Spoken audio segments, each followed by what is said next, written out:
Okay, hello and welcome again to another episode of Sacktown Talks. Today we have a very special guest, Senator Bob Wieckowski, joining us. Senator Wieckowski, thanks for joining us. How's it going? Jerry, it's going fine. A little rain, a change in tempo here in the capital. Things are starting to cook, so it's fun. Yeah, things are beginning to heat up. We had the state of the state last night. Can you give us your general impressions and kind of your thoughts of how the governor did yesterday? Well, as a policy wonk, we're always interested in what the governor is going to talk about and give us some tips on how he sees the legislative agenda.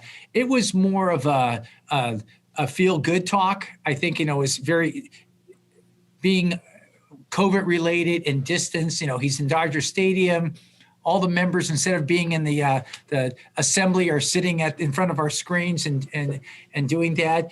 But I think it was important. It sort of caught the time now where people are, every day somebody's getting vaccinated. My wife got vaccinated, her second shot at Oakland Coliseum. So I was talking with her, and there's that excitement and anxiousness that they come. So I was a little short on exact details of what we're going to do with the budget year and the programs and things like that, but big on the recovery.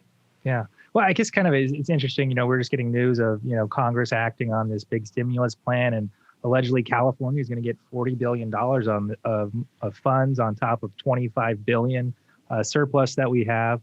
So that's a lot of money coming our way. What are your thoughts and some of your colleagues' thoughts on what we should do with this money? Yeah, part of it is I'm in the climate arena, right? So we talk about wildfires, we talk about climate change, and we've had so many crises. Just in the last year, we've got social justice crisis, we've got the COVID crisis, we had an economic downturn crises. So we've sort of forgotten about the climate crisis, and it's a slow one. It's people, the conversion to renewable energy, the reduction of activities that we engage in for everyday items that have a big carbon footprint to move forward on that. We think in California that we're the leaders, but a lot of times we're falling behind, and we're not doing enough in a variety of different areas. So I'd like to see some of that money spent, at least the discretionary portions of it. I guess, like digging in your background a bit, what started piquing your interest on the environmental stuff and, started getting you going in that direction? Well, we got a lot. I got a bill for extended producer responsibility in the bottles and cans and plastics. It's assumed, or everybody understands, that the system is broken. If you are trying to recycle bottles, you got to try to find some place that will take them back. Right. And the California redemption value is nothing now because the market is so low. So you pay a nickel, you get 2 cents back. Well, my dad's going to be 94 in May, and he doesn't take his bottles back now because it's just not worth his time. I don't know what 94-year-olds are doing, but it's just like he's saying it's not worth it. So for you and I, and for your listeners, that's not a good deal. So my idea, and it's not my idea, it's the bill would make it a stewardship program where the people that produce, the manufacturers and the people that distribute the bottles, they have to run the program instead of Cal Recycle. And we do away with a redemption value, and you get a dime or you get a nickel. And you make it easier for the consumers. It's modeled after the Oregon model or the Ontario model, where you have all these vending machines and all these drop-off spots. Right. Your listeners would understand you can't find a place to drop off your materials.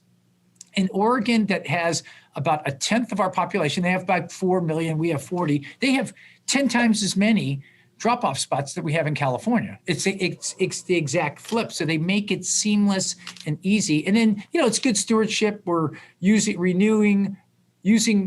items, recycling them. It's the attitude that people have that California should be leader in recycling, but not since '86 have we actually been the leader. So those are the things that get me excited. Yeah, that's interesting. You bring this up because I remember when I was a kid, we'd take our cans into a redemption spot, or even in the grocery store. They had a vending machine, and you could get a nickel for every can you brought in. And then I remember going to college in the early 2000s and trying to scrounge up some beer money, and it was a very different story. We got all these cans, and we thought we were going to get all this money, and we weren't getting a nickel per can, and that was very surprising. And now, as you said, you don't even get anything. So yeah, I guess the idea is that the manufacturers will pick up the wiggle room, right. Whatever it's lost, whatever the international price of aluminum or international price of plastics is. Mm-hmm. We've passed other laws that have minimum content on plastic. So. And with glass. So now it's really important for like the people that make wine, or the people that bottle wine, not make wine, but bottle wine, or the sports drinks. They need that reused material. They have to have a certain percentage going forward. So they're at attention. And, this is my third try at getting a extended producer responsibility bill. So it's going to be, it's going to be important. I think its time has come. Right. A lot has been spent also on kind of wildfires and kind of what the state's doing there. We thought we've done a lot in the past, 3-4 years, but these fires keep coming. It's hard to believe there's more to burn. Kind of what more is needed to be done in terms of wildfires, and will we ever come through a season where we don't have a catastrophic fire like we've had these past 4 years? Yeah. Well, I'm the chairman of the budget subcommittee in the Senate that's in charge of wildfires. And last Tuesday, we released our early action proposal to spend $573 million early action on a variety of different categories. The governor came up with 323. So we're basically $250 million more than the governor. And in the big picture, we spend about $2.2 billion for suppression, for helicopters, firefighters, water trucks, and all that type of stuff, and about $200 million for prevention and maintenance of the forest. So it's about 1/10. So obviously the spending patterns could be different. But for your listeners is that we've allowed the forest to get thick, and we've had introduction of different species. So you have chaparral in areas where normally it hadn't been. And there's just the fires get intense because of climate change, but they also get intense because there's so much material there. And part of it was, we were environmentalists when I was in college, and we thought, don't cut down any trees. Well, that was not a good idea. Or don't have prescribed burns, because it's incidental smoke that we have. And now we're realizing that all those tools are important. And what we use here, and when the committee met, and we're talking now with the assembly trying to get a deal done, is that we want to go back to California before the gold rush. The 1840s, the 1830s, when the covered wagons, when they came across, they could actually get through the forest. The forest is so thick right now, you can't walk. Right. You can't walk through it because the fire would go through and take out things. So it wasn't some miracle that they were able to come over the Sierras and come into Sacramento Valley. It was that there was possibility that it wasn't a thicket of trees. So thinning the forest, doing the prescribed burns, maintaining our parks and our Fish and Wildlife Service. I mean, each of our parks, our state parks, have about $1 billion worth of work that they need to do. And one subset is just doing fire prevention work. So there's a lot of, I envision the summer job for every college kid and every high school kid is going to be being up in the forest and actually making them a healthy, resilient experience. Junior park ranger, summer internship. I like that. Nice job.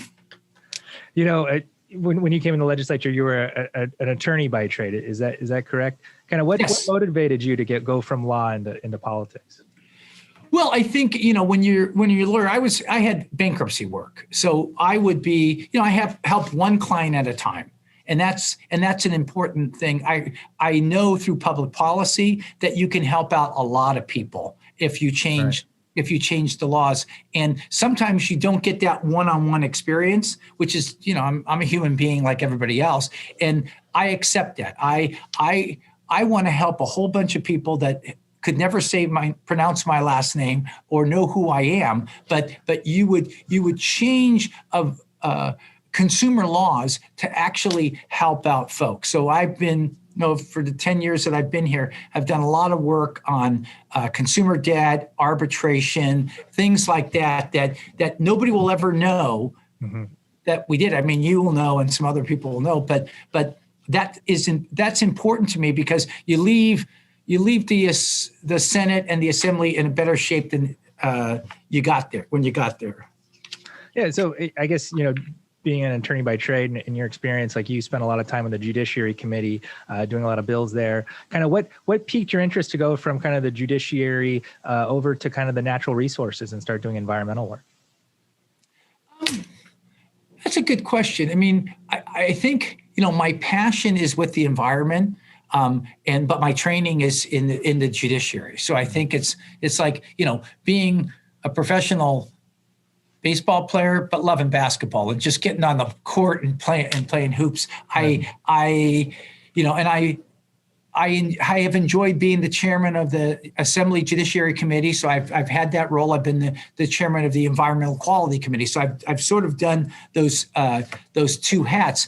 I mean, I think in judiciary, it's, there are some outrageous things that go on that affect consumers, and I want to fix those. I've done some work with in the field of arbitration, because arbitrations are, it says, don't want to say a big scam, but what happens is when federal arbitration started, it was an idea that you would have one sophisticated business against another sophisticated business, and they would rent a judge, rent an arbitrator, right, to decide what their problems were, and they voluntarily agree to be bound by that. The federal government changed the law, and now basically every credit card that you sign and many employment contracts require arbitration.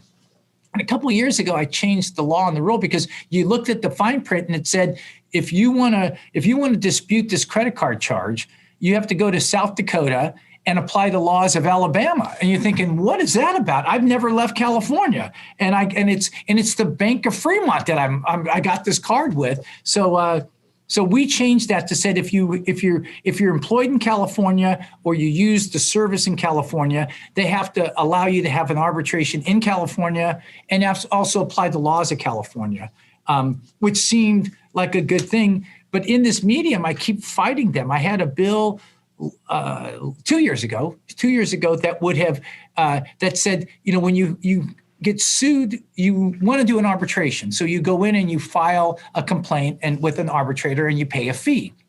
Well, let's say you're suing Starbucks or Pete's Coffee or something like that.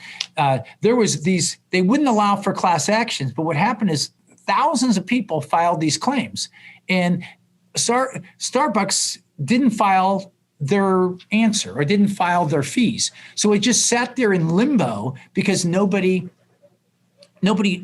arbitrator says, well, if they haven't paid, I'm not going to do it. So we did a bill that says if they don't pay within 30 days, then it you can either seek a judgment on your behalf or move it over to courts, kick it out of the arbitration system. So it's removed by the courts. We find out now that the arbitrators who are setting it up, this was the SB 707, what they're saying is that it's the due date is not due until they receive an answer. So you file your arbitration, and this is the judge who's supposed to be setting this. They have, these large arbitration companies, they're not setting the due date. So people are still being delayed. So I got another bill that's going to close up that and said, wow, once I file the action, the clock starts ticking. And it's not like you're going to get a good deal in arbitration, but at least you're going to get an answer. So right, that's the hope. It's those things get me upset because it just seems like it's such an injustice when I'm going against an arbitration company and a big company, and here I am, little Bob Wieckowski, with my claim. Right? Right. No, fascinating. Something you touched upon earlier, kind of the environment, kind of we were talking about that down that trend. We just recently had, some interesting news here, out of Texas where the extreme temperatures, powers went down and there was kind of this blame on green energy. This summer we had our own power issues as we're, I guess, changing towards more renewable resources. What are we doing here in California to ensure that, we're going to have, reliable power? Well, there's a lot of discussions about, moving the California Public Utilities Commission, the PUC that approves those. There's a lot of wind projects and solar projects in the desert that are on hold. And we're hoping that I'll be making some inquiries with that since my budget committee has control over it, that they're going to do that. But one of the big changes is the grid. Everybody's been following Texas, and Texas has a grid that just includes Texas, and they don't import any product. Whether it's coal or natural gas or solar, they're insular. And you find out when you have these extreme events that sometimes you got to borrow some energy from a distance area. So there are some regions like the Midwest and the East Coast that have regional grids. We've been talking about that in California, and now we don't feel paranoid about the federal government. The former guy who used to be in the White House. We're not paranoid about that. We could get some deal. There's a big interest with offshore wind. It's expensive, that's the wrap. It's expensive. But the idea is that California is a big consumer, but if you could go east for a time zone or 2 time zone into New Mexico, into Wyoming, you can get solar energy earlier. And then you could get, if you're in the wind, you can get wind energy later. So your period is bigger, that's covered. Plus, batteries now are like 4 hours. Right. So a lot of people, and you can get a federal tax break. So people are more inclined to say, if I could get 4 hours, that interruption, I can deal with it. If you're shut down for 3 days, it doesn't help you. But intermittent production, it helps you out. So it's a continued process. I mean, again, I would love to see some of the COVID money used for our climate programs. Yeah. It's been about 10 years since, cap and trade has passed, what's your analysis on how that's been going? And, is there any kind of changes that need to be made to that program? Oh, I've been a big critic of cap and trade. In fact, I was, it's one of the things I'm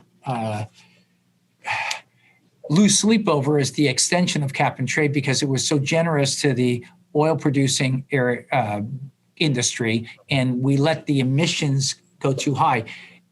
To break it down is that we know who the covered entities are that produce all this carbon. They may pollute, but they produce carbon emissions, and that's about 80% of the emitters are under the cap and trade program. But we give out allowances, and part of the discussion about that is that we don't want the oil refineries to move, and we call that leakage. They leave out, or the cement companies. We don't want them to move to Nevada, so we're going to give them allowances to continue to pollute, but we want to keep them in business and sort of gradually reduce the emissions that are going out from these covered sources.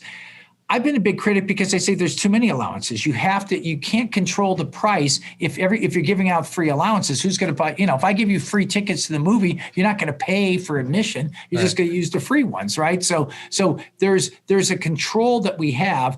When we extended the cap and trade, we did have a 4% increase built in every year. But again, I'm anxious, and so are people around the world.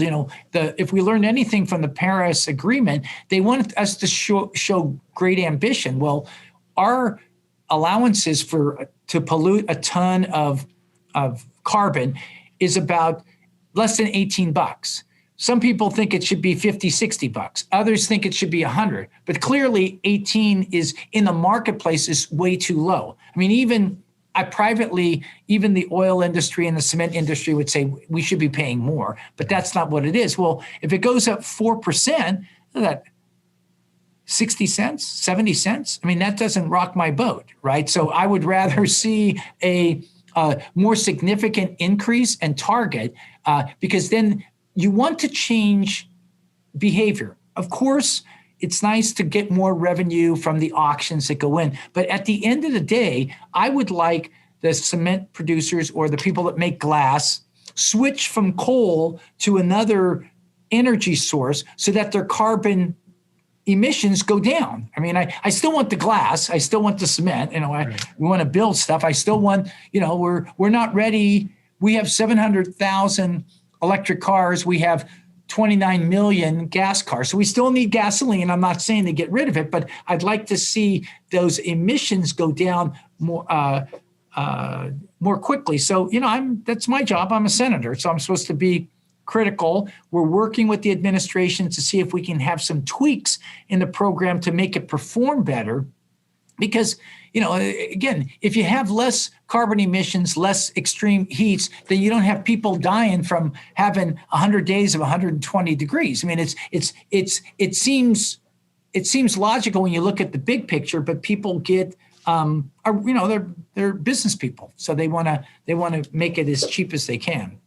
Yeah, so some points that some special interests have brought up on the show here before is this concept of carbon sequestration, where you can, capture carbon in the air and bring it underground, and that helps solve the problem. Kind of, what are your thoughts on that? And is that really a feasible solution?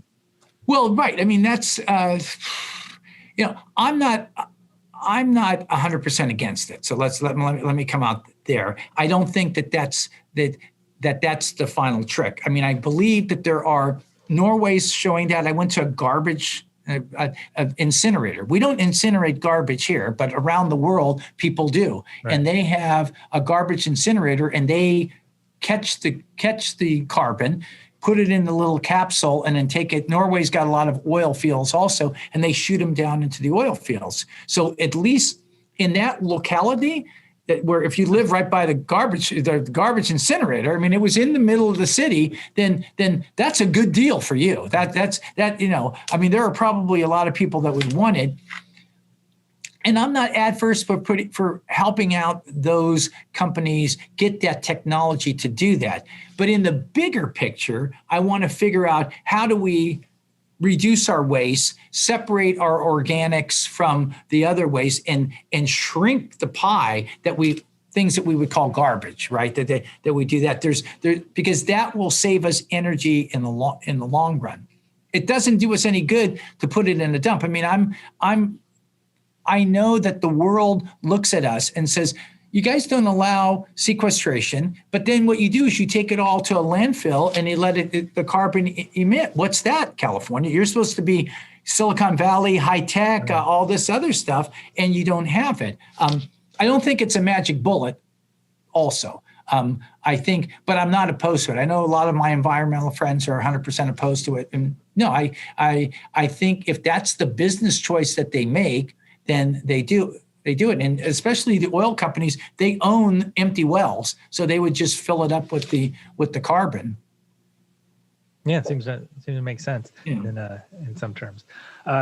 Committee season's happening here in the next couple of weeks after spring break. Kind of, what pieces of legislation are you carrying this year that we haven't talked about yet that you're excited about? Well, I have another bill on the fees that we have on toxic materials. It's something that people don't like to talk about, but we have a whole series of toxic and hazardous waste. People that produce the hazardous waste, people that transport it, people that end of life deal with it. There's a fee that you pay at every little portion of that.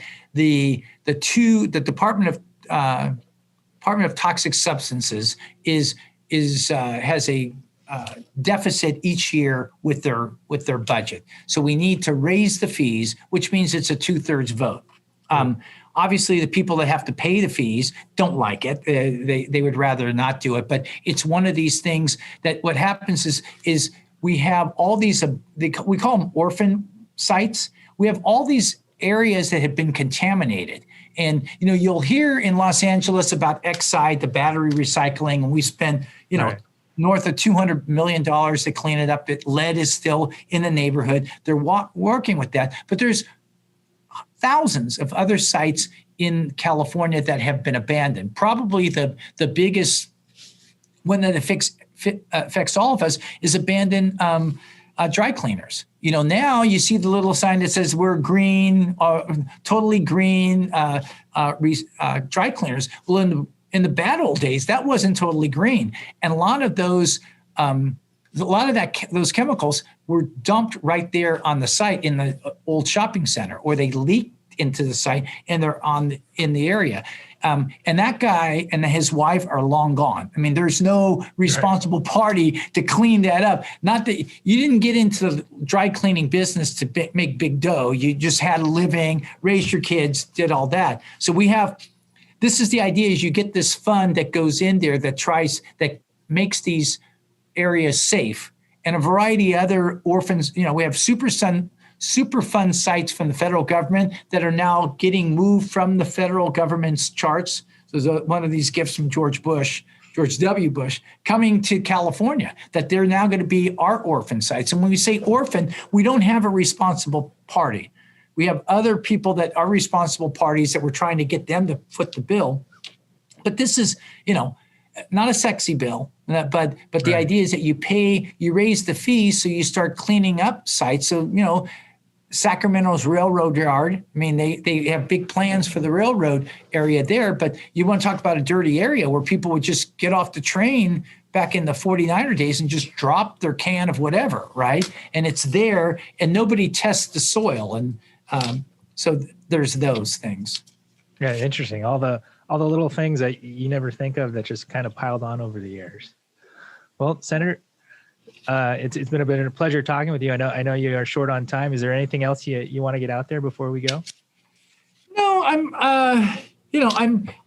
really optimistic about the recycling, the extended producer responsibility. That's sort of a big enchilada in how California projects itself in a climate environment, something that we can export to other states that they can follow it. And we say, because you think about it, if we get all the people that do business in California, Coca-Cola, Pepsi-Cola, all the beers, and all those people that are there, then it makes it easier to duplicate this in Wisconsin or Michigan. Michigan's pretty good. I shouldn't say Michigan, but Illinois and those other areas. So we'll keep plugging along. And thanks for taking the time and having the conversation. Hey, thanks for the time, and we'll talk to you later. My pleasure. Thanks a lot. All right. Bye. Some are called dreamers.